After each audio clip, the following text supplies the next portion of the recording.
ভারতীয় স্টেট ব্যাংকের Bengal circle staff অ্যাসোসিয়েশনের রায়গঞ্জ ক্লাস্টারের উদ্যোগে এক স্বেচ্ছায় রক্তদান শিবিরের আয়োজন করা হলো রবিবার।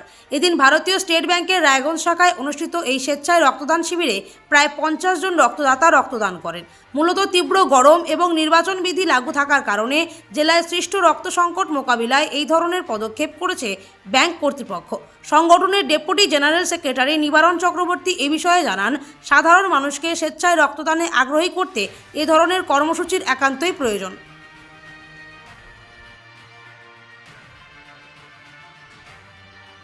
বলছি স্যার, কি নাম, আপনার কি দায়িত্বে আছে?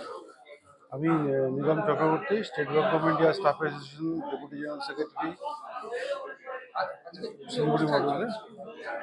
আজকে কি অনুষ্ঠান চলছে? আজকে এখানে রায়গঞ্জ ক্লাস্টারের উদ্যোগে একটা ব্লাড ডোনেশন ক্যাম্পের আয়োজন করা হয়েছে।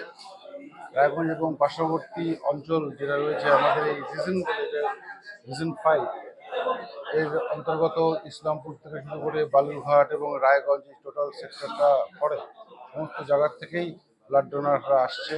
আজকে এই রায়গঞ্জ ক্লাস্টারের উদ্যোগে এই রায়গঞ্জ ব্রাঞ্চে স্টেট ব্যাংকের এই ব্লাড ডোনেশন ক্যাম্পের আয়োজন করা হয়েছে। কতদিন ধরে আজকে মোটামুটি?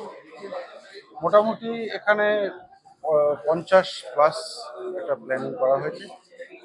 হয়তো বেশিও হতে পারে, সেটা যেরকমভাবে লোক আসবে সেভাবে। কি উদ্দেশ্যে এটা করা হচ্ছে?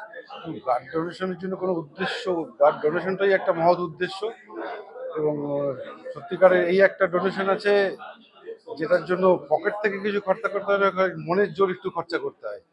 সুতরাং আশা করব যে নতুন প্রজন্ম যত আমাদের ইয়ং ছেলেরা রয়েছে, মেয়েরা রয়েছে, তারা যেন এই উদ্যোগ বারবার করে নেয় লোকের সাহায্যের জন্য। নিজের শরীরের 2 ফোঁটা রক্ত দেওয়া এটা খুব সাধারণ ব্যাপার এবং এটা মনের জন্য যেন সবাই এগিয়ে আসে।